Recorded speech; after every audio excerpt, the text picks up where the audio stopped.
मेरी जवान बच्ची चली गई 19 साल की। फिर उसे गम बैठ गया पापा का, वो यही कहती थी घर पापा आ जाए मैं ठीक हो जाऊंगी। उसे रेपन करा था राजन बाबू, माँ ले गए, उसने 11 बजे दम तोड़ दी। घर का कैसे खर्चा कैसे चल रहा सर है? कैसे चल रहा है, नौकरी से तो उन्हें निकाल ही दिया, अपने जेवर बेच बेच के हम गुजारा कर रहे हैं घर का।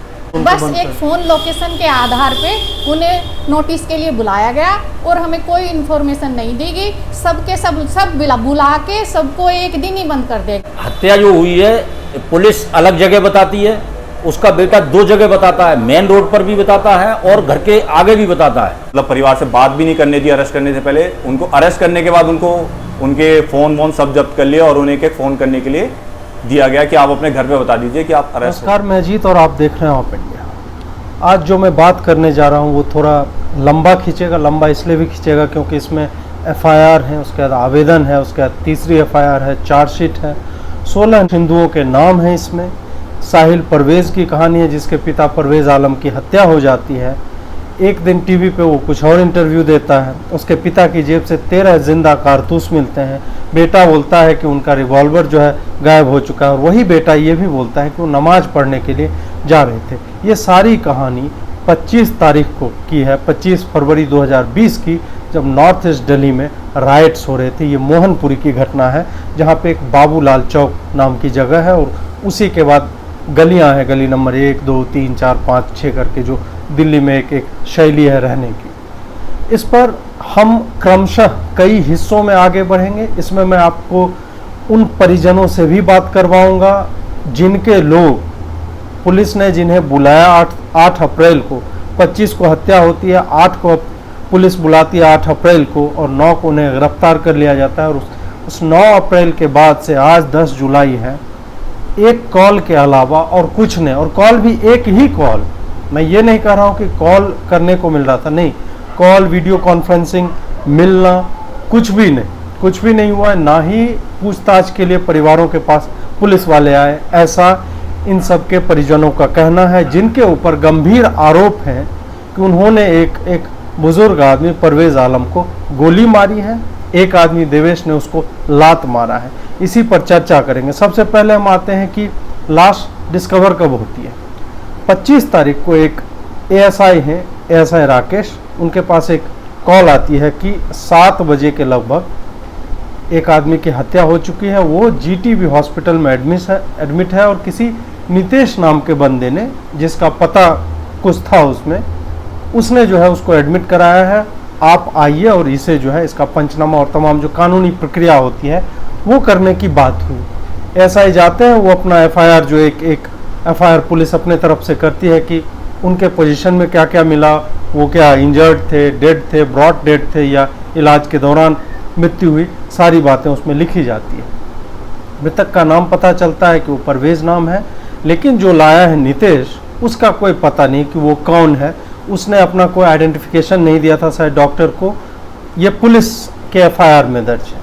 इसके बाद क्या होता है कि पुलिस रिकॉर्ड करती है कि मृतक की जेब से 13 जिंदा कारतूस मिलते हैं, लाइव बुलेट्स, गोलियां, एक नोकिया का मोबाइल कीपैड और उसके बाद एक मिलता है चाबियों का गुच्छा मिलता है। ये सारी चीज़ें मिलती हैं। ये हो गया पुलिस का वर्जन जो भी है। उसके बाद क्या होता है कि टीवी पर पिता की हत्या के एक दिन बाद, जब वो लाश को शायद रिट्रीव करने जा रहे थे हॉस्पिटल से या मॉर्चरी से, तब 10 मिनट का एक टीवी चैनल को साहिल परवेज़ ने बयान दिया है। 10 मिनट का वो है, जिसके कुछ हिस्से आप सुन लीजिए पहले और उसके बाद हम इस पर चर्चा करेंगे। तो कहाँ, मैं ये जानना चाह रहा हूँ, कहाँ वो फंस गए थे, कहाँ खड़े थे?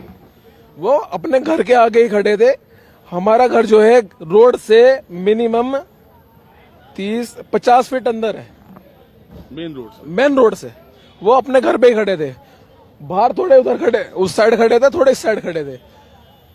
एक दिन पूरे दिन करीब 13 या 14 घंटे लगातार पथरावबाजी जो भी हुई, वहां दंगा फसाद, लूटपाट, तोड़म ताड़ी जो भी हुई। अगले दिन सुलह हो चुकी थी सुबह से ही। सबको ये कहा देखो, सबने एक दूसरे के आगे हाथ जोड़े, एक दूसरे गले मिले, कह रहा भाई हमें यही रहना है, हमें यही रहना है, हमें यही रहना है। सबने सुलह कर ली, लेकिन अचानक पता नहीं क्या हुआ, गोलियां चल गई घर के सामने ही। वो अफरा तफरी हुई, पापा खड़े थे, बाल साहब ऐसे खड़े हैं बाहर, रोड इस साइड से आ रहा है लेफ्ट साइड से। तो जैसे अफरा तफरी हुई उन्होंने इस तरह से मूव किया ऊपर की साइड जीने पे चढ़ने के लिए, गेट खुला हुआ था, जैसे मूव किया गोली इस जगह लगी यहाँ, और वो उन्हें समझने का मौका नहीं, सीधा एकदम गिरे, मुंह के बल गिरे। हाँ, गोली इधर फेफड़े में यहाँ लगी, वो पार नहीं हुई और वहां सीधा एकदम खून बहने लगा। आप सब घर में थे? हम सब घर में थे। तो आपने सुना कि साहिल परवेज के अनुसार उसके पिता की हत्या उनके घर के गेट के सामने हुई। ज्यों ही वो मुड़ रहे थे, आपने देखा कि उन्हें ये भी याद था कि वो किस तरफ से मुड़ रहे थे, किस तरफ गोली लगी, वो कहाँ गिरे और उसके बाद उन्होंने क्या किया। ठीक है, ये एक स्टोरी है जो उन्होंने टीवी पे बयान में दिया। इसके बाद क्या होता है कि लाश को लेके वो पैतृक गांव चले जाते हैं, जहां वो चाहते हैं कि उनके पिता का जन्म जहां पे हुआ था वहीं पे उनको दफन भी किया जाए, तो दफनाने के लिए जाते हैं। उसके बाद बीच में अब कुछ भी नहीं होता है। 19 मार्च को एक आवेदन पत्र लिखा जाता है साहिल परवेज के द्वारा भजनपुरा पुलिस स्टेशन के SHO को, और उसमें कॉपी किया हुआ है कि इसकी प्रतिलिपियां जो है प्राइम मिनिस्टर ऑफ इंडिया को भेजा जाए, होम मिनिस्टर को भेजा जाए, कमिश्नर ऑफ पुलिस दिल्ली को भेजा जाए, joint commissioner of police Delhi को भेजा जाए, नेशनल ह्यूमन राइट्स कमीशन को भेजा जाए, और फिर दिल्ली के और भी लेफ्टिनेंट गवर्नर हैं उन सबको भेजा जाए। ठीक है, उसमें अब क्या होता है, ये घटना है 27 फरवरी से लेकर 19 मार्च तक 20 दिन बीत चुके होते हैं।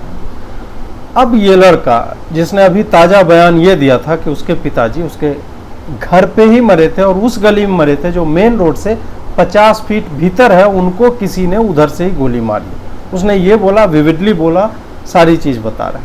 अब इसने आवेदन पत्र में जो लिखा है उसमें क्लियरली लिखा हुआ है कि उसके पिता की हत्या जो है उस जगह पे हुई जो पहले FIR में दर्ज है कि वो बाबू राम चौक से लेके गोंडा चौक की तरफ जो रास्ता जाता है उस रास्ते पे किसी नितेश ने उनको उठाया था, उसके हॉस्पिटल में ले जाकर उनको जो है भर्ती करवाता है और वहाँ इलाज के दौरान उनकी मृत्यु हो जाती है या ब्रॉड डेथ उनको डिक्लेयर किया जाता है। तो ये था। अब आप देखिए कि जो व्यक्ति साहिल परवेज उस दिन तक, जिस दिन उसके पिता की लाश भी उसको अभी तक नहीं मिले, वो लाश लेने के लिए आया हुआ है, वो जो है उस दिन ऐसा कुछ नहीं बोलता है कि उसके पिता की लाश जो है सड़क पे थी। वो बोलता है कि उसके सामने, घर के सामने उनकी लाश जो है उन्हें गोली लगी और होगी। अब वो पहले FIR से मैच करता है जगह कि हाँ, बाबू राम चौक वाले वो जो सड़क है उस पर उसके पिता की हत्या होती है। उसके बाद फिर वो इलेबोरेट होता चला जाता है कि साहिल परवेज ने क्या क्या देखा। साहिल परवेज अब कहता है कि मेरे पिता जो है वो नमाज पढ़ने के लिए जा रहे थे, मगरिब की नमाज होती है, 7 बजे का वक्त रहा होगा, और हम और मेरे वालिद साहब जो है वो नमाज पढ़ने जा रहे थे। रास्ते में अब वो नाम लेना शुरू करता है, उन 16 लोगों के नाम, जिसमें सुशील है, अखिल है, नरेश त्यागी हैं, उत्तम त्यागी है, उत्तम मिश्रा है, राजपाल हैं, जयबीर है, पवन है, अमित है, दीपांशु हैं, उत्तम मिश्रा हैं, नरेश त्यागी हैं, ये तमाम लोग 16 लोगों के नाम लेता है। और वो बोलता है कि उनके पिता की हत्या से पहले की भी वो बातें करता है कि 24 फरवरी को उनको जो है धमकी दी जाती है इन लोगों के ग्रुप के द्वारा कि तुमको हम देख लेंगे, और बहुत ही भद्दी भद्दी मजहब से रिलेटेड गालियाँ, मुसलमान होने को लेके और तमाम तरह की बातें जो है गालियाँ दी गई। उसके बाद बकौल साहिल परवेज वही आदमी अगले दिन मिलते हैं और गोलियां चलाने लगते हैं। इनके पिताजी को एक गोली लगती है और साहिल लिखते हैं अपने आवेदन पत्र में कि गोली लगी तो मैं पिता को छोड़ के अपनी जान बचाने के लिए भाग आया।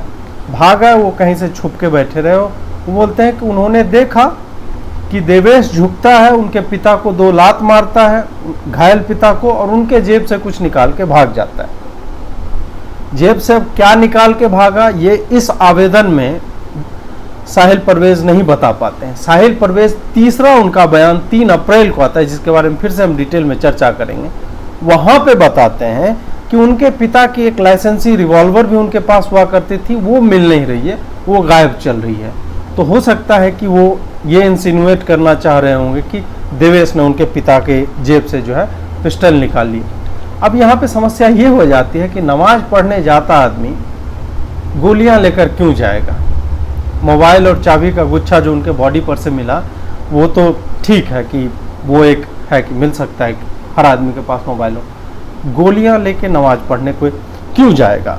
19 मार्च को 16 लोग जो है, पहले 0 था अब 16 हो गए। उसके बाद एक और एंगल आता है कि 19 मार्च वाले आवेदन पत्र में साहिल परवेज ने पुलिस पे सीधा सीधा निशाना साधा है कि हम इसलिए आपको लिखने आए हैं, बताने आए हैं, मैं कंप्लेन भी करने गया लोगों को पुलिस स्टेशन में कि हमारे लोगों को, मतलब मुसलमानों को, ऑन ड्यूटी पुलिसकर्मी जो है वो उनकी हत्या कर रहे हैं और हत्या करने में हिंदुओं का सहयोग कर रहे हैं। उसने ये लिखा है।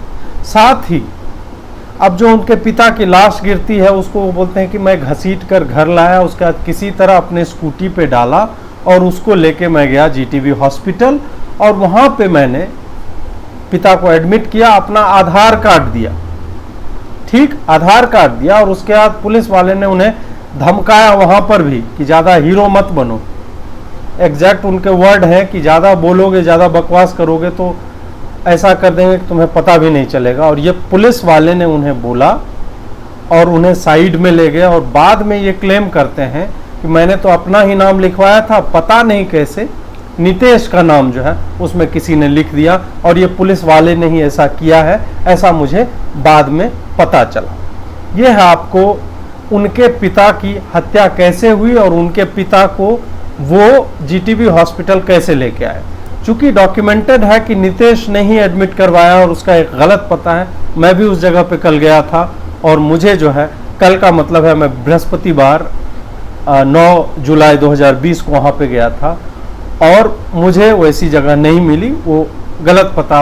इसका एक प्लॉजिबल रीज़न ये हो सकता है कि कोई गुड समैरिटन हो जो जिसने एक इंजर्ड आदमी को देखा होगा और वो उसको पहुंचाया होगा, उसने हॉस्पिटल में पहुंचाया होगा और वो अब कानूनी पचड़े में ना फंसना चाहता हो। तो दूसरा अब ये हो सकता है जैसा कि साहिल कह रहे हैं कि पुलिस ने जो है नाम बदलवा दिया।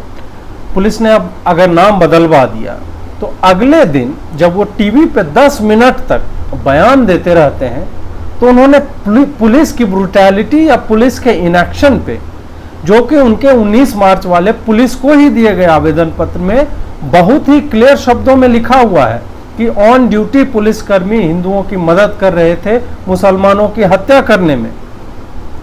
वो पुलिस स्टेशन में शिकायत करने गए हैं 8 बजे सुबह में तो भी उनको धमका के जो है भगा दिया गया और वहां पे सुशील और देवेश और उनका पूरा गैंग जो है पुलिस के साथ मौजूद था, उन्हें जो है धमका के वहां से भगा देता है। तो ये है दूसरा। और इसमें ये बोल रहे हैं कि मैं लेकर गया था पिता को और मेरा जो मैंने आधार कार्ड दिया पिता का भी और शायद अपना भी आइडेंटिफिकेशन के लिए, उसको पुलिस ने जो है बदलवा दिया। एक ये है। अब जो है 3 अप्रैल को ये एक नया स्टेटमेंट देते हैं जो कि 26 मई 2020 को पुलिस ने दर्ज किया है। वो चार्जशीट जब बनाते हैं तो उसी में 3 अप्रैल वाला स्टेटमेंट जो है अटैच्ड है। उसमें इन्होंने और भी इलैबोरेट किया है चीज़ों को कि क्या हुआ था।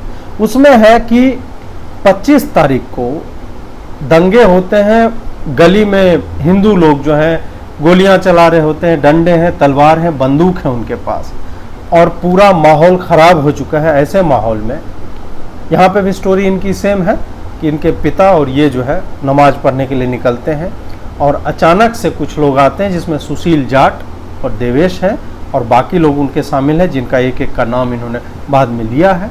और उन्होंने जगहों को आइडेंटिफाई किया जो मैं उनके घर के पास वाली गली पे भी गया था तो वहाँ पे मैंने देखा कि वहाँ पे त्यागी मेडिकल स्टोर है, पवन इलेक्ट्रॉनिक्स और ये सारी जगहें जो इन्होंने एफआईआर में लिखवाई हैं वो सारी जगहें उसमें नामित हैं और किस आदमी ने किस कलर का कपड़ा पहना हुआ था ये तमाम चीज़ें भी इसमें लिखी हुई हैं। साथ ही उन्होंने अपने हिसाब से ये भी कहा है कि मैं कुछ सबूत भी देना चाह रहा हूँ और पेन ड्राइव पे उन्होंने जो है क्राइम ब्रांच को जो है वो भी सबमिट किया है। यहाँ पे भी कहानी वही है कि ये लोग जा रहे थे, वहाँ पे आता है और यहाँ थोड़ा सा टोन अलग है भीड़ का। भीड़ ने कहा कि यही आदमी फसाद की जड़ है, मारो इसको, और उसके बाद गोली मारते हैं उसको।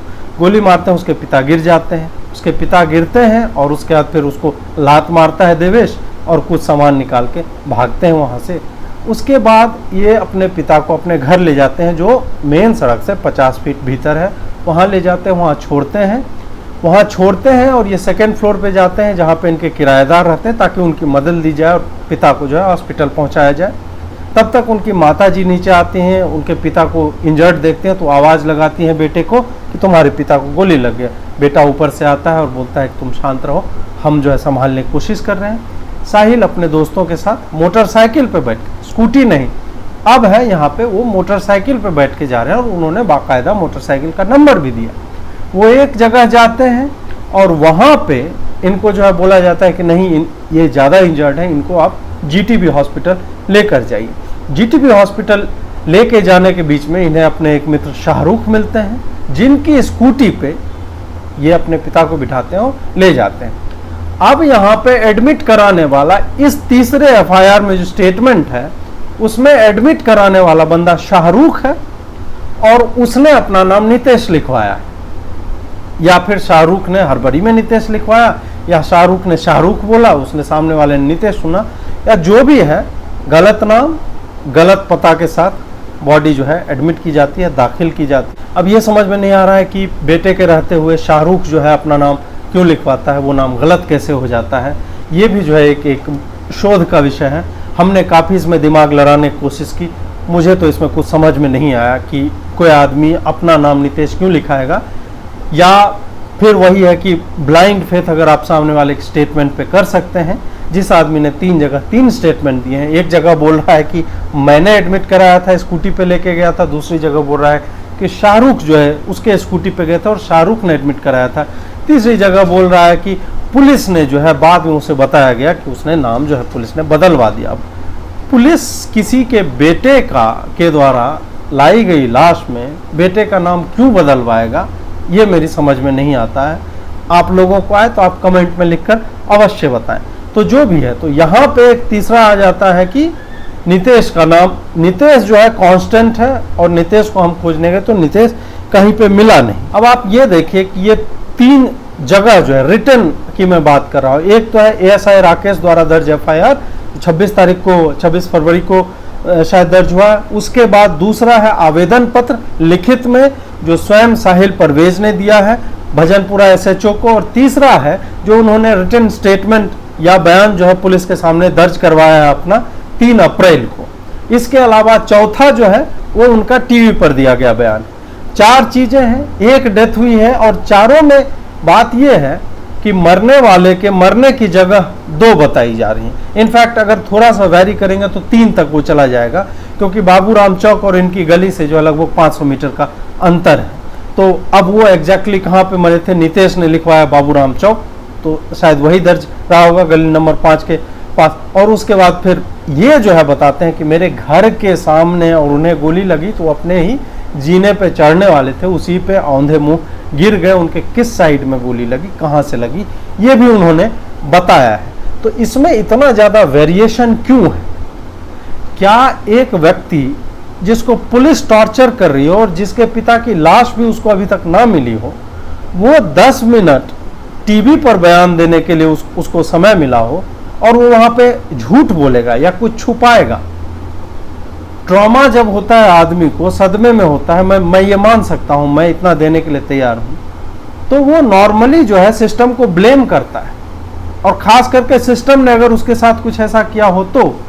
लेकिन एक दिन बीत जाने के बाद 10 मिनट तक बयान देने वाला आदमी जो विविडली याद रख रहा है पूरे अच्छी तरह से कि उसके पिता कहाँ पे खड़े थे, किस तरह से मुड़े थे, 24 तारीख को दंगे हो चुके थे, 25 को सारे लोग जो है मिलजुल कर सब कुछ सलट गया था, माफ़ी मांग ली थी, और तब जो है अचानक से अफरा तफरी मचती है और एक गोली लगती है उनको घर के सामने। उसके बाद उनको 20 दिन लग जाते हैं ये बताने में कि गोली मारने वाले लोग कौन थे, और गोली जो है उनको सड़क पे लगी थी, सुशील जाट ने मारी थी और देवेश उसके साथ था, और बाकी जो है त्यागी, नरेश त्यागी हैं और बाकी लोग, उत्तम मिश्रा हैं, उत्तम त्यागी, इस तरह के तमाम नाम जो है बाद में जोड़ दिए जाते हैं। सवाल है कि ऐसा क्यों होता है?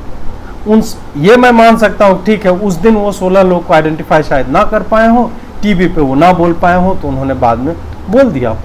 लेकिन पिता के मरने की जगह कैसे बदल जाती है, इसमें एक और ट्विस्ट आता है। ट्विस्ट ये है कि 24 फरवरी को जो दंगे हुए थे, वो पूरा स्ट्रेच जो है 200-300 मीटर का है जहां पे ये पूरा कांड हुआ है। उसकी सारी स्ट्रीट लाइट्स जो है तोड़ दी गई थी, दुकान में जितनी लाइट्स लगी हुई थी सारी तोड़ दी गई थी। गुप्त अंधेरा, फरवरी, जाड़े की रातें, सर्दियों की रातें, जहां 5 बजे शाम से अंधेरा होना शुरू होता है और 7 बजे ठीक ठाक अंधेरा हो जाता है। ऐसे में 16 लोगों की शिनाख्त जो है साहिल परवेज कर लेते हैं। हमने परिजनों से बात की है, तो वो जिस तरह से बोलेंगे तो शायद आपको ज़्यादा विश्वास हो। मैं उन लोगों से बात करके और जो एफआईआर में बातें हैं वो आप तक पहुंचाने की कोशिश कर रहा हूं। 24 तारीख को क्या हुआ था? 24 फरवरी को वहां पे जो चश्मदीद लोग थे, जो उस इलाके के रहने वाले थे, 7-8 लोगों से मैं मिला, जिनके नाम चंद्र प्रकाश माहेश्वरी हैं, शशि मिश्रा जी हैं, श्रीमती चावला हैं, विक्रांत त्यागी हैं, विक्रांत त्यागी के पिता हैं, उसके बाद और भी कई लोग हैं, सुशील की बहन निशा है। इन लोगों से जब बात करके पता चला तो उन सारे लोगों ने, और आसपास भी मैंने बाकी लोगों से बात की, तो यही हुआ कि 24 तारीख को उस इलाके में दंगा होकर खत्म हो चुका था। 25 को कुछ नहीं हुआ है। 25 को परवेज की जो हत्या होती है, इस हत्या की खबर भी इन्हें सीधे 8 अप्रैल को मिलती है, जब इनके घरों में नोटिस आते हैं। पुलिस, रिचपाल सिंह जो है एक इंस्पेक्टर ऑफ पुलिस हैं, उन्होंने जो है हस्ताक्षरित प्रतियां जो है इनके घरों पर भेजी कि आप लोगों से पूछताछ होनी है, क्योंकि एक व्यक्ति की हत्या हो गई है और आप लोगों के सेलफोन लोकेशन जो है उसी इलाके में थे। अब आप यहाँ पे 1 मिनट गौर फरमाइएगा कि आपके इलाके में दंगे हो रहे हैं। छोटा सा इलाका है, गलियां हैं और बहुत चौड़ी सड़कें नहीं हैं। दंगा हो रहा है और आप जानते हैं कि दंगा कौन कर रहा है। आप अपने घरों में दुब के बैठे हुए हैं, आपके घर की गेट की जो है ग्रिल जो है तोड़ी जाती है, उस पर पेट्रोल बम फेंके जाते हैं, आपके बाइक से पेट्रोल निकाला जाता है, आग लगा दिया जाता है, फूंक दिया जाता है। उस समय आप क्या कर रहे होंगे? 2 चीज़ें हैं, या तो आप रिटेलिएशन के लिए बाहर सड़क पे जो है वाकई जो है बंदूक, गोली या जो भी आपके पास आर्म्स हैं, हथियार हैं, प्रतिरक्षा में, आत्मरक्षा में आप सड़क पे निकल जाएंगे, या दूसरा आप अपने घरों में बैठे रहेंगे, दुबक कर बैठे रहेंगे। दोनों स्थिति में आपके पास फ़ोन हो सकता है, होगा पास में, या आप बाहर भी निकलने जा रहे हैं, डैमेज बचाना है, फ़ोन घर में छोड़ देंगे। ठीक है, ऐसे में जाहिर सी बात है कि अगर उस सड़क पे कोई आदमी मरता है और सेलफोन की लोकेशन निकाली जाए, तो मुझे लगता है कि 5-7 हज़ार लोग, 500 मीटर के अगर रेंज की बात करें, तो आराम से उन सब के लोकेशन आ जाएंगे। सिर्फ और सिर्फ एक यही कारण है जिसके कारण इन लोगों को, जिसको आधार बना के साक्ष्य मानकर पुलिस ने पूछताछ के लिए बुलाया ही नहीं, बल्कि इन्हें जेल में भी डाल दिया। क्यों भाई? क्योंकि इनको साहिल परवेज ने नामित किया था। 24 तारीख को जो ये दंगे हो रहे थे, और एक्चुअल में ये लोग इतने डरे हुए थे कि इन्होंने लगातार कॉल्स किए, और कॉल के डिटेल जो है उस, जब आप पीसीआर वैन पे, पुलिस की जो गाड़ियाँ होती है, पुलिस कंट्रोल रूम को जब आप फ़ोन करते हैं, तो वहाँ से आपको एक रेफरेंस नंबर आपके मोबाइल पे भेजा जा रहा है। तो वहाँ पे इन्होंने 7:50 में, 7:56 में, 8:18 पे लगातार फ़ोन किया कि हमें जो है सपोर्ट की ज़रूरत है, यहाँ पे आग लगा हुआ, हम काफ़ी डरे हुए हैं। पुलिस जो है बार बार, शायद हो सकता है पुलिस के पास क्रंच हो स्टाफ का, कि वो और किसी इलाके में हो, वहाँ तक पहुँच ना पा रहे हो, जो भी है, पुलिस नहीं आती है, लेकिन रेफरेंस नंबर मिलता है, और इससे ये साबित होता है कि वहाँ पे दंगे हो रहे थे। अगले दिन सब कुछ शांत हो चुका था। अब 8 अप्रैल को बुलाया जाता है इन लोगों को, और 9 अप्रैल को दोबारा बुलाते हैं, अरेस्ट कर लेते हैं कुछ साइन करवा के, और ये सारी बातें हमें परिजनों ने बताया। और उसके बाद से अभी तक 3 महीने हो गए हैं, कोई मेल मिलाप नहीं, कुछ नहीं, ना वीडियो कॉल, ना कॉल, कुछ नहीं करने दिया गया। अब आता है एक रेफरेंस, एक नाम आता है ट्विस्ट, देवेश का। और देवेश कमाल की ये बात है कि वो फ्री घूम रहे हैं। देवेश फ्री क्यों घूम रहे हैं?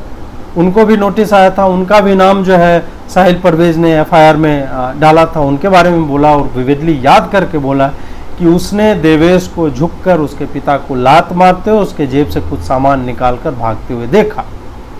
फिर देवेश जब इतना, मतलब वो, अगर आरोपितों का आप डिग्री तय करेंगे, वो सेकंड पे आते हैं। पहला आरोपित सुशील जाट है, जिसने गोली मारी है कथित तौर पे, और उसके साथ देवेश थे, जिन्होंने लाश को टच किया, लात मारा है।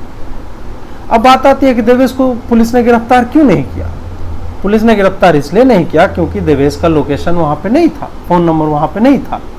हमने और देवेश से बात करने की कोशिश की तो देवेश जी ने हमें बताया कि वो अपने पुत्र वधू को लाने के लिए दिल्ली से बाहर गए थे। हमने कहा कि इसका कोई सबूत दिखाइए, तो उन्होंने टोल नाका पे जो पर्चियाँ कटती हैं 23 फरवरी को जाने की और 27 फरवरी को वापस लौटने की, उन्होंने हमें पर्चियाँ 4 पर्चियाँ दिखाई हैं जो अलग अलग नाके पे, टोल नाके पे जो है कटी हुई। मतलब आप समझिए कि जिस आदमी को कॉन्स्पिरेटर या को एक्यूज्ड बनाया गया वो वहाँ पे था ही नहीं, और साहिल ने उसका नाम लिखवाया कि नहीं मैंने देखा है, अपनी आँखों से देखा है, और ये एक बार नहीं 2-2 बार अलग अलग जगहों पे उसने बताया है। बाद में जो है उसको पुलिस जो है गिरफ्तार नहीं कर पाती है क्योंकि पुलिस के पास उसके वहाँ होने के साक्ष्य नहीं। और ये परिजनों ने बार बार कहा है कि ये क्या तरीका है कि हमारा मोबाइल फ़ोन वहाँ पे था, इस कारण जो है हमें गिरफ्तार कर। देवेश का नाम क्यों डाला गया? फिर बात आती है कि इतने अंधेरे में कैसे 16 लोगों की पहचान हो जाती है, 20 दिन बाद उसे 16 नाम क्यों याद आते? ये सवाल बार बार पूछना चाहिए हमें, ताकि पता चले कि इसमें कौन झूठ बोल रहा है। क्या पुलिस ने इन्हें फंसाया है, या साहिल परवेज ने फंसाया, या साहिल और पुलिस मिले हुए हैं, या फिर आरोपितों के परिजन झूठ बोल रहे हैं, विशुद्ध झूठ बोल रहे होंगे जब वो कह रहे हैं कि स्ट्रीट लाइट सारी टूटी हुई थी। और नॉर्मली दंगे में यही होता है कि तोड़ फोड़ मस्ती है, हो सकता है 1-2 स्ट्रीट लाइट ना भी टूटी हो, बट यही होता है कि पब्लिक प्रॉपर्टी को नुकसान पहुंचाया जाता है। और उस अंधेरे में, गुप्त अंधेरे में 16 लोगों को पहचान लेना अपने आप में मतलब एक इनक्रेडिबल बात है, और इसके लिए मैं बधाई देना चाहूँगा साहिल परवेज। अब बात कीजिए इस पे कि नमाज पढ़ने जा रहे नवयुवक और उनके बुजुर्ग पिता, जिनकी उम्र करीब 48 से 50 साल के बीच मानी जा रही है, वो अपनी जेब में 13 गोलियां लेकर कहाँ जा रहा था? मस्जिद में क्या ये अलाउड है? गोली और शायद पिस्तौल भी, उसके पिस्तौल के बारे में कहीं जिक्र नहीं था, लेकिन साहिल परवेज ने खुद ही 3 अप्रैल वाले बयान में ये कह दिया कि लाइसेंस शुदा पिस्तौल था उनके पिता के पास जो गायब है।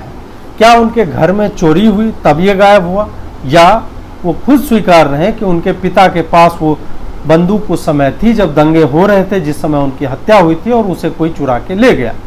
ये हम नहीं जानते, और साहिल ने भी इस बात पे कहीं भी बहुत ज़्यादा इलेबोरेट नहीं किया, सिर्फ ये कहा कि हाँ उनके जेब से जो है पिस्तौल जो है गायब है, और पुलिस ने 13 बुलेट जो है उनके जेब में पाए हैं। तो साहिल ने इस बात पे भी कहीं कुछ नहीं बोला है कि नमाज पढ़ते जा रहे वक्त गोली ले जाने का प्रयोजन क्या था। अब बात करेंगे कि ये 16 लोग हैं कौन, और इनमें से 5-7 लोगों के परिजनों से मैं मिला और उनसे बात की, और उनके बातचीत के क्लिप्स जो है मैं आपको इस वीडियो के अलग अलग हिस्से में दिखाऊंगा जब हम उनके बारे में बातें करेंगे। और बहुत ही भावुक कर देने वाली बातें हैं। एक की बिटिया थी 19 साल की, जो पिता के जेल जाने के, अरेस्ट होने के सदमे को झेल नहीं पाती है। हंसती खेलती बच्ची जो है मर जाती है, वो बीमार होती है, और वो ये कहते कहते मरती है कि मेरे पापा को ले आओ वापस, मैं ठीक हो जाऊंगी। एक पिता है जो पैरालाइज्ड हो जाते हैं, ये सुनते हैं न्यूज़ और उनके बाद जो है उनको ऐसा स्ट्रोक लगता है कि वो पैरालाइज हो जाते हैं। सुशील, जयवीर, पवन, उत्तम मिश्रा हैं, उत्तम त्यागी हैं, नरेश त्यागी हैं, राजपाल, अखिल, वीरेंद्र, सुरेश, दीपांशु, हरिओम, संदीप चावला, सुप्रीम और अमित। ये 16 लोग के नाम फाइनल जो है अंतिम वाली चार्जशीट में और एफआईआर में दिखती है। इसमें देवेश का नाम जो है हटा दिया गया, शायद पुलिस को मिला नहीं उनका लोकेशन, इस कारण से हटा दिया गया। अब हमने जब इनसे बात करना शुरू किया तो सबसे पहले सुप्रीम के पिता चंद्रप्रकाश माहेश्वरी जी से बात हुई, और उन्होंने सीधे शब्दों में कहा कि वो लोग शायद धार्मिक कार्यों में व्यस्त रहते थे, संघ से जुड़े हुए थे, विश्व हिंदू परिषद से जुड़े हुए थे। उन्होंने कहा कि उनकी एक दुकान है, इलेक्ट्रॉनिक्स की शॉप है, और वो फिक्स करते हैं, बिजली का काम करते हैं, और बेटा भी उन्हीं के साथ बैठा करता था। और अचानक से एक दिन खबर आती है कि आपको बुलाया जा रहा है, आप एक आदमी की हत्या हो गई, उसके बारे में पूछताछ करनी है। सारे बच्चे एक साथ जाते हैं, और वो फिर कभी घर वापस अभी तक नहीं आए हैं। उन्हीं की जुबानी सुनी। मेरा नाम चंद्रप्रकाश माहेश्वरी है, मैं सुब्रम माहेश्वरी के पिता हूँ। D50/1 गली नंबर 5 मधुबन मोहल्ला में रहता हूँ। हमारे पास कोई भी पुलिस नहीं आई, 25 तारीख को बताते हैं हत्या हुई जी। थी। हमको इसकी कोई जानकारी नहीं थी कि कौन सी हत्या हुई है, कहाँ पर हत्या हुई है। जी जी। उसके बाद में 25 फरवरी को जो हत्या हुई है, इसकी वो क्या कहते हैं, वो क्या बोलते हैं, इन्वेस्टिगेशन के लिए पर्चा आया था। जी जी। 8 अप्रैल को बच्चे के पास आया था और हमने जो है उस पर गौर नहीं दिया। उनमें लिखा हुआ था इन्वेस्टिगेशन। तो बच्चा हमारा हमारे बगैर पूछे ही चला गया, तो क्या बच्चा हमारा जो है उसमें था ही नहीं शामिल और ना पता था हमको कोई किसी बारे में। जब हमारा बच्चा वहाँ जाकर के पहुँचा 9 अप्रैल को, पहुँचने के बाद में उनको वहीं बिठा लिया और तुरंत ही अरेस्ट कर लिया। उसके बाद से आपने अपने बेटे से कोई बातचीत करने की कोशिश की, लेकिन हमारे पास कोई तरीका नहीं था। पुलिस वालों का फ़ोन 9:30 बजे मेरे पास आया था कि मतलब जो है हमें पापा अरेस्ट कर लिया गया। अच्छा। तो ये जो है हत्या जो हुई है, पुलिस अलग जगह बताती है, उसका बेटा 2 जगह बताता है, मेन रोड पर भी बताता है और घर के आगे भी बताता है। लेकिन हमको आज तक यही नहीं पता चली कि इसकी हत्या हुई भी है या नहीं हुई है। आपके और आपने जैसे बताया ये 16 जो बच्चे हैं, बच्चे भी हैं और थोड़ी उम्र के भी लोग हैं, तो इन लोगों का बैकग्राउंड क्या है? मतलब ये लोग क्या काम करते हैं, किस तरह के हैं? क्योंकि कुछ जगह मैंने मीडिया में पढ़ा है तो उसको बताया जा रहा है कि सब के सब RSS या संघ या विश्व हिंदू परिषद से जुड़े हुए हैं। तो आपको क्या लगता है, क्या सही में जुड़े हुए हैं, इनके कारण इनको टारगेट किया गया है या क्या? ये बच्चे सारे हिंदुओं के बच्चे हैं, इस वजह से इनको टारगेट किया गया है। ये संघ में जाते भी हैं, 1-2 बच्चे संघ में भी जाते हैं और कहीं कोई जो मतलब जो विश्व हिंदू परिषद की रैली होती है वहाँ भी जाते हैं। समझे, हम लोग आपस में मिलते जुलते भी हैं, ऐसी कोई बात नहीं है। लेकिन कोई भी बच्चा ऐसा नहीं है जो किसी पे क्रिमिनल रिकॉर्ड हो। ये बच्चे हमारे कोई भी आज तक इनको टारगेट बनाया इस वजह से गया है कि ये बच्चे सारे रेपुटेटेड हैं, कि ये सारे बच्चे अपना काम करते हैं, इन बच्चों को बिगाड़ दिया जाए, खराब कर दिया जाए। अच्छा, आपका लड़का क्या करता है? मेरा बच्चा मेरे साथ बैठता था दुकान पर। दुकान पे ही बैठता हाँ, था। मेरी बिजली की दुकान है। जी जी। वो कारीगर के साथ साथ जाके काम कराता था। जी जी। और मैं जो है दुकान पे बैठता था। और ये देखिए आप, जो है ये दंगे की तस्वीरें हैं सारी। ये सारी तस्वीरें आप लोगों ने खुद तैयार की? इसमें पुलिस का इन्वेस्टिगेशन कुछ नहीं है, ये हमने CCTV कैमरे से तैयार की हैं। और आपने सब नाम वाम भी मैं हाँ, नाम भी लिख रखे हैं इसमें सारा कुछ। इसमें फुरकान, नौशाद, अनवर, हाँ, और हाजी आलम, चांद, स्ट्रीट नंबर 6। हाँ। मतलब गली मोहल्ला तक आप लोगों ने खुद ही ये सारा हमारे बच्चे ने तैयार किया हुआ है। ये शायद किसी के घर के आगे जो है गोली चलाने की कोशिश की। हाँ, कोशिश की गई है जी। फुटेज है। ओके। और ये देखिए आप, ये माहौल देखिए, क्या माहौल है जी। इसके बाद हमने शशि मिश्रा जी से बात की, जो कि उत्तम मिश्रा की वाइफ है। एक बच्ची थी 19 साल की इनकी, क्षमा मिश्रा, और वो बच्ची पढ़ने में काफ़ी अच्छी थी। माता पिता दोनों ही, उनकी भी इलेक्ट्रॉनिक्स की लाइट का इनका काम है, वो भी दुकान चलाते थे। माता जी जो है घर भी संभालती थी, बच्चों को भी संभालती थी। और क्षमा एक दिन बीमार पड़ती हैं पिता के अरेस्ट होने के सदमे से, और वो कभी उभर नहीं पाती, उनकी मृत्यु हो जाती है। सर, मेरा नाम शशि मिश्रा है, नॉर्थ गोंडा, दिल्ली से। सर, ये 8 तारीख को इन्होंने नोटिस दिया था। 9 तारीख को ये लेके गए थे, सुबह 11 बजे बुला गए थे। ये लोग सब पहुँच गए, बेकसूर थे, ठीक है। उस दिन से आज तक वहाँ से फ़ोन आया कि हमें केस डाल दिया है। सर, हमें ये नहीं पता था कि इतना बड़ा इंजाम मिलेगा हमें। हमने कहा ठीक है, जमानत करा लेंगे, ठीक है। उसके बाद इन्होंने 1 महीना बाद फ़ोन किया था। मेरे पास 5 बच्ची हैं, मेरा एक छोटा बेटा है 9 साल का। मैं ये कहना चाहती हूँ कि मेरी छोटी सी दुकान है, मैं अपने हाथ बटाती थी अपने पति का, मैं अपना घर भी देखती हूँ, बच्चों को भी देखती हूँ। मेरी जवान बच्ची चली गई 19 साल की। उसका बच्ची जो आपकी बिटिया है, क्षमा नाम है उनका, हाँ क्षमा सर। मिश्रा, तो उनकी मृत्यु कैसे हुई? उससे घबराहट हुई सर, पापा पापा ही कहती गई। सर, मैं कहती चलो दवाई, इतना मेरे पास पैसा नहीं था कि मैं प्राइवेट अस्पताल ले जाऊँ। मैं सरकारी में ले गई, उन्होंने रेफर किया रात के 11 बजे। सर, मैं अकेली लेके आई उसे, फिर उसे गम बैठ गया पापा का। वो यही कहती थी घर पापा आ जाए मैं ठीक हो जाऊँगी। उसे रेपन करा था राजन बाबू, माँ ले गए, उसने 11 बजे दम तोड़ दी। उन्हें और कोई बीमारी पहले की कोई नहीं? बीमारी नहीं था सर, सारी रिपोर्ट रखी है मेरे पास। सिर्फ पिताजी के साथ पिताजी जो की, हुआ? मेरी बेटी इतनी पड़ी थी कि उसका महसूस मैं कर रही हूँ। मैंने एक एक पैसा लगा के पढ़ाया था उसे, मेरा सहारा था। 5 बेटी हैं मेरे, सबसे होशियार बेटी थी मेरी। हमारी दुकान लाइट का काम था हमारा। जी जी हाँ, कोई ज़्यादा लंबा चौड़ा बिजली का काम है, छोटा सा रिपेयरिंग का काम है, थोड़ा सा ही। जी जी।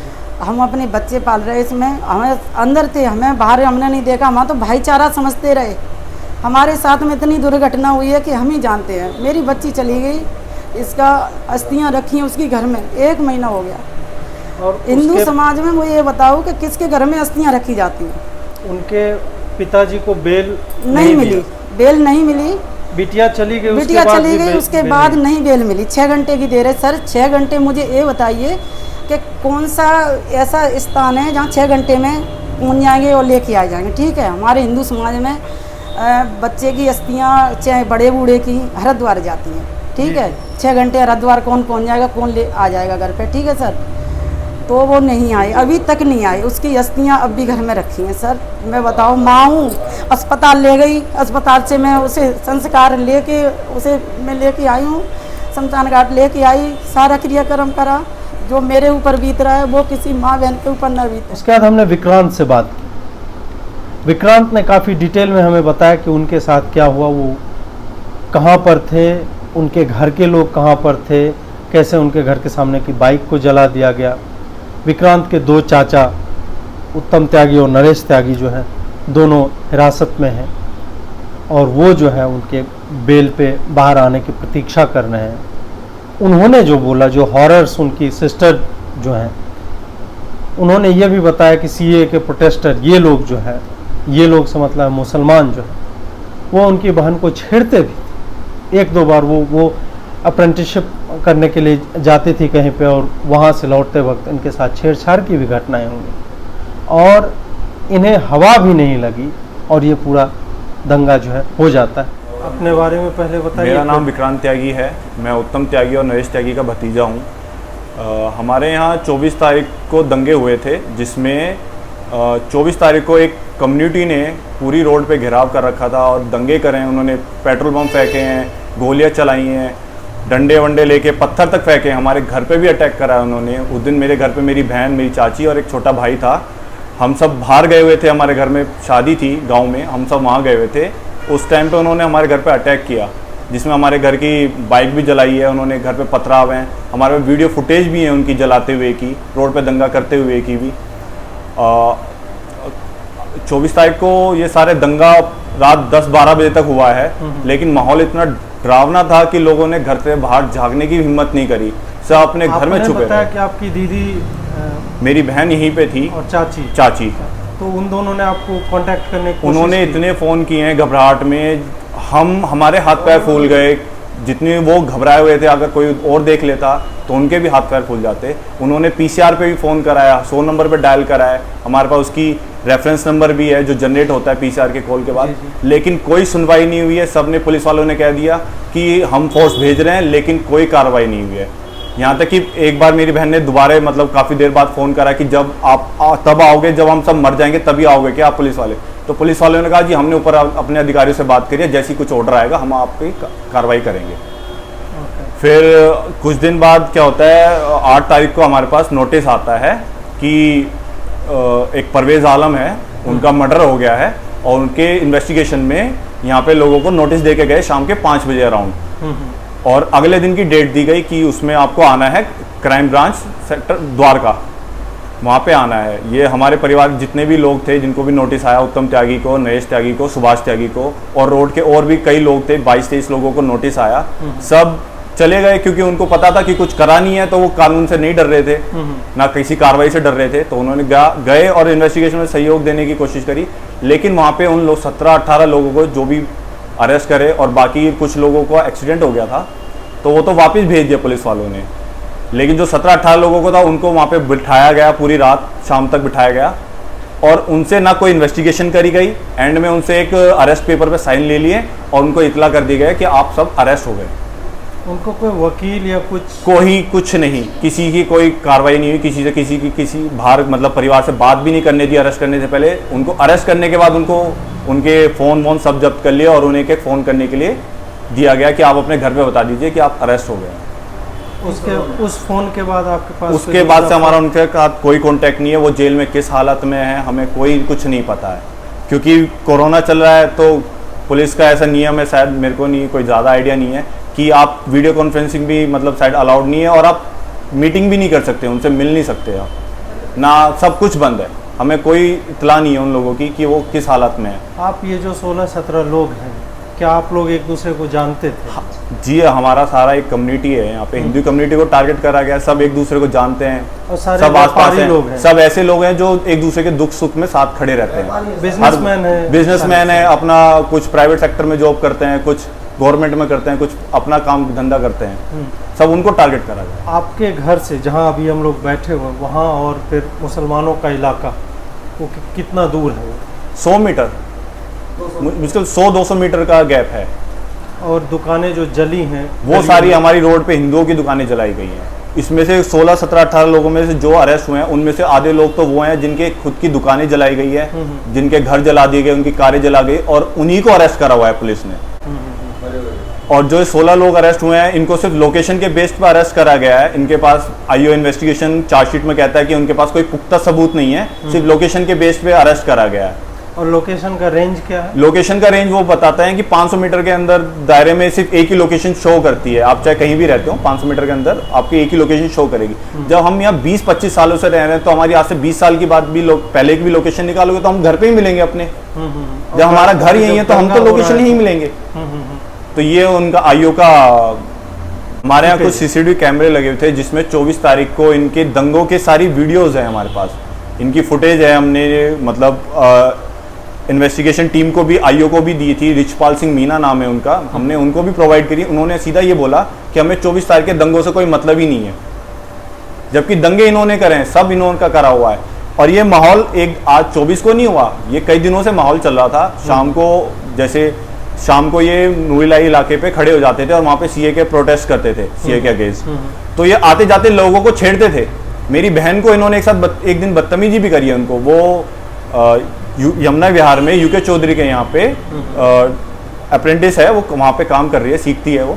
तो शाम को वो आ रही थी तो उसके साथ भी इन्होंने बदतमीजी करी है। ये सीए के प्रोटेस्ट के नाम पे लोगों के साथ बदतमीजी कर रहे हैं और हिंदू इलाकों से निकलते हुए ये मोदी को गाली देते हैं, अमित शाह को गाली देते हैं, हिंदुओं को गाली देते हैं और ये सीए का प्रोटेस्ट कर रहे थे। ये भी बताइए थोड़ा सा कि मतलब ये जो माहौल बन रहा था तो उस टाइम मतलब क्या आप लोगों को लग रहा था पिछले 2 महीने में, क्योंकि हमारी जो फाइंडिंग्स हैं और हमने जो ग्राउंड रिपोर्ट किया, फैजल फारूक की छत हो गई, ताहिर हुसैन का घर हो गया, जो ब्रॉडली इसी सारे इलाके में आता है, नॉर्थ ईस्ट डिस्ट्रिक्ट में आता है, तो आप लोगों को क्या हवा भी थी कि इस तरह का कुछ होने वाला नहीं, ऐसा कोई माहौल ही नहीं था यहाँ पे। बस ये शाम को छुटपुट वो बदतमीजी करते थे, रोड पे जाते चिल्लाते थे, बस वो चलता था। उसके अलावा कोई मतलब उम्मीद ही नहीं थी ऐसा कि हो जाएगा ना। हमने कभी देखा ऐसा इस एरिया में। जब आपका कोई मुस्लिम फ्रेंड है? मेरे काफ़ी मुस्लिम फ्रेंड हैं यहाँ पे जो आज भी हमसे अच्छे लिंक्स हैं, लेकिन कुछ ऐसे तत्व हैं जिन्होंने माहौल बिगाड़ा है और उनकी हमारे पास क्लियर वीडियो फुटेज भी है। हमने थाना प्रभारी को भी दी है, हमने हर जगह को प्रोवाइड कराई है, लेकिन उन पर कोई कार्रवाई नहीं हुई है। लोकल थाना क्या बोल रहा है इस पे?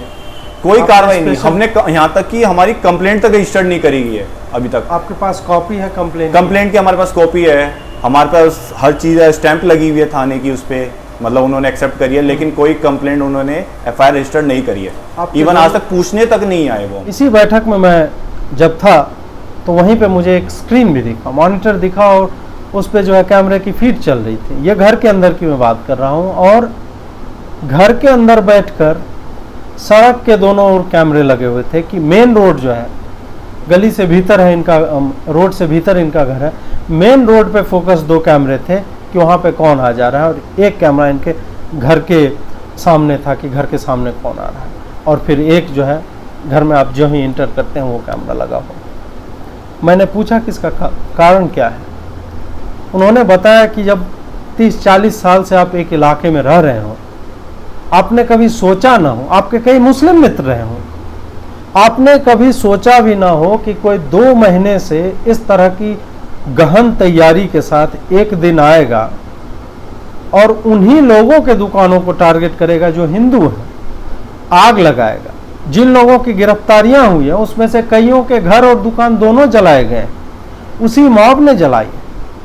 आपने देखा कि चंद्रप्रकाश माहेश्वरी जी ने कुछ शीट्स आपको दिखाए कैमरे पे, वो दिखा रहे हैं कि उन लोगों ने मेहनत करके सीसीटीवी फुटेज निकाला अपने दुकानों के, दोस्तों के दुकानों से कि कौन लोग उस दिन कहाँ टहल रहे थे। इन्होंने पूरा बनाया हुआ है, हाजी इस्लाम कौन है, हाजी इस्लाम का भाई कौन है, साहिल कौन है, सलमान कौन है, वहाँ पे कौन खड़ा है, कब आया, वो क्या कर रहा है, तमाम चीज़ें डिटेल में इन्होंने निकाल के और इन्होंने कहा कि हमने पुलिस को पेन ड्राइव में।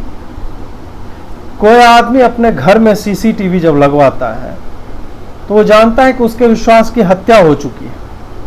वो अब उन्हीं मुसलमान मित्रों के साथ शायद उसी विश्वास के साथ नहीं मिल पाएगा। वो ट्रस्ट जो है कहीं ना कहीं ख़त्म हो जाता है जब इस तरह के दंगे होते हैं, जब आप क्लेम करते हैं कि हम लोग एक साथ इतने समय से रहते आए थे, हम उनकी ईद में जाते थे, वो हमारे दुर्गा पूजा में आते थे। इस तरह की भावना के साथ आप जी रहे थे और अचानक एक दिन ऐसा आता है कि आपकी दुकान को टारगेट किया जाता है। गलियों में हिंदुओं की दुकान सारी जला दी जाती है, मुसलमान का दुकान बच जाता है, उसे कोई छूता तक नहीं। इसके बाद हमने बात की सुशील जाट की बहन निशा से। उन्होंने बताया कि उनके भाई को फंसाया जा रहा है और उन्होंने ये भी कहा कि उनके भैंस का और दूध का कारोबार है। सुशील के बड़े भाई नहीं, वो अपने बड़े भाई के बच्चों का भी ख्याल रख रहे हैं, उनका भी लालन पालन करना है, उनकी भी एजुकेशन देखनी है। और वो ये सवाल पूछ रही हैं कि जो आदमी इस तरह से अपनी गृहस्थ परेशानियों में जूझ रहा हो वो आखिर दंगे करने क्यों जाएगा और वो किसी को गोली क्यों मारेगा। देखिए, मेरा नाम उषा है, मैं गली नंबर 6 में ही रहती हूँ और मेरे भाई को नाजायज बंद किया गया है। मैं सुशील की बहन हूँ। सुशील ने क्या किया था? कुछ भी नहीं किया, सुशील ने कुछ भी नहीं किया। तो उसको किस आधार पर बस एक फ़ोन लोकेशन के आधार पे उन्हें नोटिस के लिए बुलाया गया और हमें कोई इन्फॉर्मेशन नहीं दी गई। सब बुला के सबको एक दिन ही बंद कर दिया गया। आप ही बताओ, कोरोना के काल में उन्होंने 17 लोगों को इकट्ठा बंद कैसे कर दिया? रही फ़ोन लोकेशन की बात, जब हमारा घर 6 नंबर में है तो अपने घर से बंदा कहाँ जाएगा? उन्होंने हमारी गली में पेट्रोल बम फेंके, गोलियां चलाई। वो उस दिन इतना बुरा माहौल वहाँ पे था कि हमारे जो छोटे बच्चे हैं ना, भाई के बच्चे हैं ना, वो चीख रहे चिल्ला रहे, उनके बच्चे चीख चिल्ला रहे थे। ये 24 फरवरी की आप बात कर रहे हैं? हाँ जी, इतना गंदा माहौल था कि हम बाहर भी नहीं निकल सके थे। अंधेरा, बिल्कुल अंधेरा, गोलियों की आवाज़, पेट्रोल बम, आग लगने की आवाज़, वो देख रहे थे, आग की वो लपटें दिख रही थी। सुशील के बारे में थोड़ा सा बताइए कि वो क्या करते हैं? उनके सुशील में अपने मेरे पिताजी हैं, उनके साथ भैंस रखते हैं, वो उनका दूध बेचते हैं। जी जी। हाँ जी, मेरे बस एक वो ही कमाने वाला घर में है। मेरे बूढ़े पिताजी हैं, पहले बड़ा भाई एक्सपायर हो गया था, उसके बच्चों की भी देखभाल वही करता है, अपनों की भी वही करता है। माँ बाप मेरे बुजुर्ग हैं, आप देख लो उनकी क्या हालात है। फिर हमने बात की संदीप चावला जी की वाइफ से। उन्होंने जो बताया वो प्राइवेट जॉब करते थे और अभी हालत यह है, लॉकडाउन के कारण एक तो प्राइवेट जॉब वैसे ही बहुत लोगों की नौकरियां गई हैं और उसमें भी जब इन्हें गिरफ्तार कर लिया गया तो इनके पास सोर्स ऑफ इनकम ख़त्म हो गया। जेवर और गहने बेच बेच के ये किसी तरह अपने परिवार का गुजारा कर रहे हैं। लीगली इतने साउंड नहीं, इनको पता भी नहीं है कि कानूनी हम क्या कार्रवाई कर सकते हैं, किससे मिले, कहाँ जाएं, कोई लीगल रिकॉर्ड्स नहीं, वकील कैसे करें, कौन सा वकील अच्छा है, कुछ नहीं पता। ये लोग बस इंतज़ार कर रहे हैं कि पुलिस किसी दिन फ़ोन करे कि हाँ आपके पति को जो है हमने छोड़ दिया। जी, मैं संदीप चावला की वाइफ हूँ सर। जी जी। हाँ जी, तो मैं 6 नंबर गली में ही रहती हूँ। तो उन्होंने मतलब कि सब लोगों को निर्दोष ही फंसवा दिया। और हर लोग में, जैसे पहले भी मैंने बात की लोगों से, वो बता रहे हैं कि टारगेट किया गया इन लोगों को जो अपने अपने घरों में अकेले कमाने वाले थे। जो बेटे हैं साहिल परवेज जी, वो एक मिनट में बयान बदल रहे हैं। कभी तो कह रहे हैं मेरे पिताजी यहाँ मरे, कभी कह रहे हैं यहाँ मरे। और मैंने खुद देखा है सर, शाम का टाइम था और स्ट्रीट लाइट हमारे गली की पूरी टूट चुकी थी। और आपको पता सर्दियों में तो 5 बजे अंधेरा हो जाता है। हमारी गली में और सामने गली में काफी स्पेस है। और देखो सर, इतनी पब्लिक थी, इतनी भीड़ थी, दंगाई थे इतने, उन्होंने सारे बंदों कैसे कैसे देख लिया वहां से सामने से खड़े होकर। आप जरा हमारी गली में आओ और देखो आके कितना स्पेस है। वो कह रहे मैंने सारे बंदों को देखा वहां पे, उन्होंने कि ऐसे ऐसे बात है इन्होंने। साहिल परवेज, हाँ जी, उसने सबको आइडेंटिफाई किया, उसने गोली चलाते देखा। हाँ जी, हाँ जी सर। वो कहते हैं ना 7 बजे खत्म हुए, 7 बजे की बात है। इतने अंधेरे में इतनी दूर से कोई कैसे देख लेगा। और इतनी भीड़ थी, इतनी पब्लिक थी, इतनी गोलियां चल रही थी, कोई नहीं पता था। सब अपने गेट के घर के अंदर ही छुपे बैठे थे और इतना माहौल खराब था। हमारे बच्चे भी रो रहे थे, अब पता नहीं होगा क्या आगे। बताओ सर, अपने बच्चों को, परिवार को बंदा संभालता जब आप बैठे गोलियां चलाते हैं। बिना बात के निर्दोष ही सब लोग 16 लोग फंसा दिया उन्होंने, और हमारी कोई भी सुनवाई नहीं है। 3 महीने हो गए उनको अंदर, कल 10 तारीख को 3 महीने पूरे हो जाएंगे अंदर। 9 अप्रैल को उनको, हाँ जी, 10 हाँ जी, अप्रैल को हाँ जी सर, हाँ जी। आज 3 महीने पूरे हो गए, ना तो कोई फोन, वहां से एक बार मंडोली जेल से फोन जरूर आया, बस एक बार, और ना तो मिलने दे रहे। हमें नहीं पता हमारे बंदे वहाँ पे कैसे हैं और कैसे नहीं है। आपके घर में मतलब आपके बच्चे कितने हैं और क्या क्या करते हैं? 3 बच्चे हैं सर, मेरे 2 बड़ी बेटियां, एक छोटा बेटा, और ये जॉब करते हैं प्राइवेट कंपनी से। अच्छा, और 3 महीने हो गए, हमें पता हम घर का कैसे कर रहे हैं। घर का कैसे खर्चा कैसे चल रहा सर है? कैसे चल रहा है, नौकरी से तो उन्हें निकाल ही दिया, अपने जेवर बेच बेच के हम गुजारा कर रहे हैं घर का। और बच्चों की पढ़ाई लिखाई ये सब? सर अभी तो फिलहाल स्कूल बंद है। जी जी जी, लेकिन उनके भी देने पड़ेंगे, इकट्ठी हो रही है देना ही फीस। पड़ता है। जी जी जी। सर अभी हमारी इस टाइम कोई सुनवाई नहीं है सर, कुछ भी नहीं है। इन लोगों को बंद करने लगे, ये नहीं सोचा कि इनके परिवार का क्या होगा। बुरी सर तरह से इतने तबाह। दंगाई आए, इतने गोलियां चलाए। हमारा ये गुना कि हम उस गली में रहते हैं, हमारे लोग उस गली में रहते हैं, ये गुना इन्हें ये नहीं देखा। कोई इंक्वायरी नहीं हुई हमारी गली में, कोई कुछ नहीं हुआ। विक्रांत से हमने जब बात की तो उसने हमें पेन ड्राइव पे कई चीज़ें दी, तमाम सीसीटीवी फुटेज दिए, हमें वो डॉक फाइल भी दी जिसमें हर आदमी का नाम और स्क्रीनशॉट जो है वो वहाँ पे किस तारीख को कहाँ पे था, क्या कर रहा था, उसको आइडेंटिफाई किया इन लोगों ने बाकी लोगों की मदद से। और इसकी एक कॉपी जाफराबाद पुलिस स्टेशन को भी दी है। लेकिन पुलिस जो है वो ये कहती है कि हमें 24 फरवरी की वारदात से, रिचपाल सिंह का नाम लेते उन्होंने कहा है कि 24 फरवरी की वारदात से हमें कोई लेना देना नहीं है, हमें सुनना ही नहीं है कि 24 को क्या हुआ। हमें मतलब इससे है कि 25 तारीख को एक आदमी की मौत होती है और तुम लोगों का फ़ोन, मतलब आप सोचिए 24 तारीख को दंगे हुए हैं और 25 तारीख को अगर कोई आदमी उस डिस्टर्ब्ड एरिया में जो भी है, उसे कहा जा रहा है कि 500 मीटर के रेंज में तुम्हारा मोबाइल फ़ोन था, इस कारण तुम्हें जो है गिरफ्तार किया जाता है और तुम्हारी उसकी हत्या में संलिप्तता जो है एक तरह से साबित होती है। तभी तो 3 महीने हो गए और अभी तक रिलीज नहीं किया गया इन्हें। आगे की योजना इनकी यही है कि ये लोग बेल के लिए लड़ाई करें, चूँकि कोरोना है इस कारण से भी सेशन जज जो है इन्हें मिल नहीं पाए और वीडियो कॉन्फ्रेंसिंग के भी जरिए सब सुलझ नहीं पा रहा है। तो अभी जब मैं वीडियो बना रहा हूँ तो अभी तक मेरे पास खबर नहीं है कि इनमें से किसी की बेल हुई है कि नहीं। हो सकता है कि आने वाले दिनों में हो जाए, क्योंकि बकौल विक्रांत उन्होंने कहा है कि चार्जशीट जब कोई भी पढ़ेगा तो लॉ का इंटर्न भी जो होगा वो भी बोलेगा कि मैं जज को कन्विंस कर दूंगा कि मेरा इसमें कोई हाथ नहीं और मुझे फ्रीडम मिलनी चाहिए, कानूनन मुझे जो है ये न्यायोचित है कि मैं बाहर में घूमूं, क्योंकि सिर्फ फ़ोन नंबर के वहाँ होने के बेस पे जो है मुझे जो है 500 मीटर के दायरे में बहुत सारे लोग हो सकते हैं, हमें क्यों फंसाया जा रहा है। इन सारे लोगों से जिनसे मैंने बातें की, सब में समानता यह है कि लगभग सारे ही लोग, एक तो विचारधारा इनकी एक है, हिंदू आइडियोलॉजी को लेकर थोड़े ये लोग मुखर थे, लेकिन कभी भी मुसलमानों को चिढ़ाया नहीं, अटैक नहीं किया, कभी भी कोई इलीगल काम नहीं किया। कोई अपने विचारधारा को लेकर मुखर क्यों नहीं हो सकता?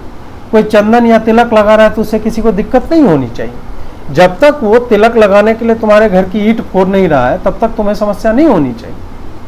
तो उन सब चीज़ों को लेकर, और दूसरी चीज़ ये है कि ये सारे ही लोग अपने अपने घर के अकेले कमाने वाले थे। इन्हें सुनियोजित तरीके से इन सारे लोगों ने हमें बताया कि इन लोगों को सुनियोजित तरीके से टारगेट किया गया है, समय लिया गया है, आइडेंटिफाई किया गया है कि किसके घर में कौन है जिसको जेल में भेजने से पूरा इनका परिवार जो है बिखर जाएगा, आर्थिक रूप से वो संभल नहीं पाएगा या 10 साल 15 साल पीछे चला जाएगा। उन लोगों को नामित किया गया। कानूनी प्रक्रिया है, न्याय में हम सब की आस्था है और उसी आस्था पे ये लोग भी आस्था रखे हुए और उसी से संबल पाते हुए ये लोग इस इंतज़ार में हैं कि शायद कोई जज जो बैठेंगे वो सुनेंगे और वो देखेंगे कि केस की मेरिट्स क्या क्या है।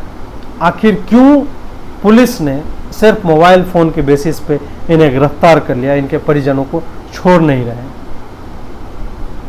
ये तय है कि परवेज की हत्या हुई है, ये भी तय है कि परवेज की हत्या उसी दौरान हुई है जब दंगे हो रहे थे। लेकिन ये सिवाय साहिल परवेज के और कोई जो आरोपितों के परिवार हैं वो और बाकी लोग जिससे मैंने बात की वो ये नहीं बता रहे कि 25 तारीख को यहाँ पे कोई दंगे हुए।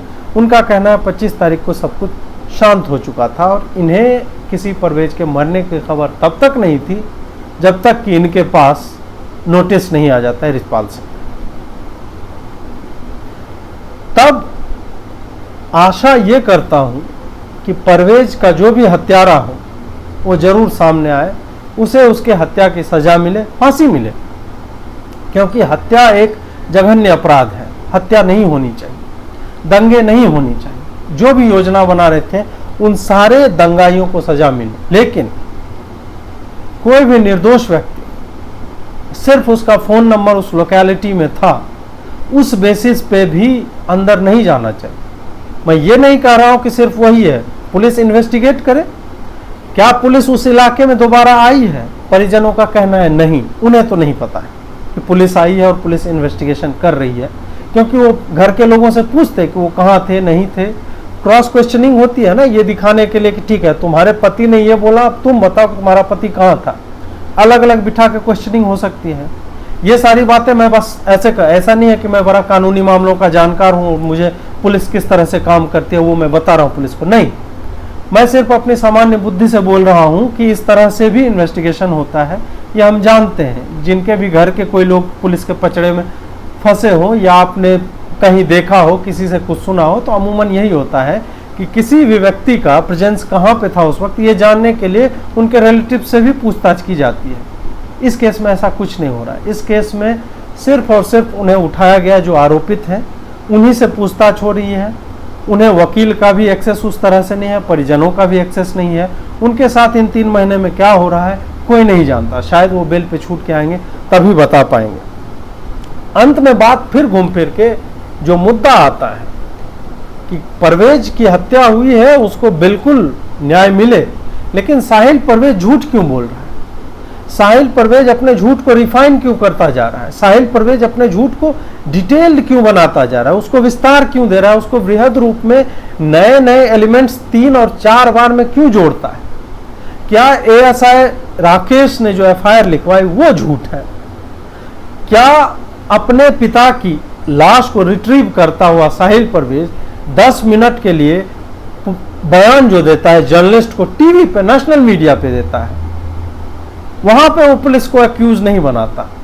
वहां पे बताता है कि उसके पिता नमाज पढ़ने नहीं जा रहे थे, उसके पिता घर के बाहर खड़े थे, गली में थे, घर के सामने थे। आवेदन में साहिल परवेज बताता है कि उसके पिता जो है सड़क पे थे, नमाज पढ़ने के लिए जा रहे थे और उस वक्त एक भीड़ आती है मारो मारो चिल्लाते हुए, और ये वही भीड़ थी जो एक दिन पहले उनसे मिली थी, उन्हें धमकी दी थी, आइडेंटिफाई किया, तब मारा और वो घसीट के ले गया, फिर अपनी स्कूटी पे लाद के ले गया जीटीबी हॉस्पिटल में, नाम लिखवाता है। पुलिस जो है बकौल साहिल परवेज, पुलिस ने उसका नाम बदल दिया, पुलिस ने उसे धमकी दी, पुलिस ने उसे मजहबी गाली दी, मुल्ला कहा, कटुआ कहा, इस तरह के शब्दों का प्रयोग किया जो बिल्कुल ही अनुचित है। और कोई भी व्यक्ति जो है इस तरह के रिलीजियस हेट्रेड का शिकार नहीं होना चाहिए, चाहे कुछ भी, वो अपराधी भी है तो भी हमें कोई हक नहीं कि उसे हम मजहबी गालियां दें और इस तरह से हम डिमीन करें उसको, नहीं। लेकिन इतना होने के बावजूद अगले दिन टीवी पे पुलिस वालों के खिलाफ एक शब्द नहीं बोलता है कि पुलिस वालों ने उसे कैसे ट्रॉमेटाइज किया, पुलिस वालों ने उसके साथ गाली कैसे दी। 34 दिन बाद जब वो बयान देता है तो उसमें वो मोटरसाइकिल से पिता को ले जाता है और फिर शाहरुख नाम का उसका दोस्त जो है एडमिट कराता है जीटीबी हॉस्पिटल में, और उसने अपना नाम नितेश लिखवाया होता है, या गलती से वहाँ डॉक्टरों ने या रिसेप्शनिस्ट जो भी हैं, जो भी बुक कीपिंग करते हैं, उन्होंने जो है उसका नाम गलत लिख दिया। इन सारी बातों में इतने ज़्यादा डिफरेंसेज हैं, इतने अंतर हैं कि आप सोचने पे मजबूर हो जाएंगे कि क्या एक पुत्र अपने पिता को न्याय दिलवाना चाह रहा है, या एक पुत्र मोटिवेटेड होकर उन 16 लोगों को टारगेट कर रहा है किसी भी कारण से। हो सकता है उसको किसी ने बहकाया हो, या उसे लग रहा हो कि इसी तरह से कुछ करने पे उसे जो है न्याय मिल जाएगा, हिंदुओं का नाम डालने से प्रक्रिया तेजी से होने लगेगी। ये हम नहीं जानते। इस पे कोर्ट जो है उसमें केस चलेगा, उसके बाद ही ये सारी बातें हमारे सामने आएंगी।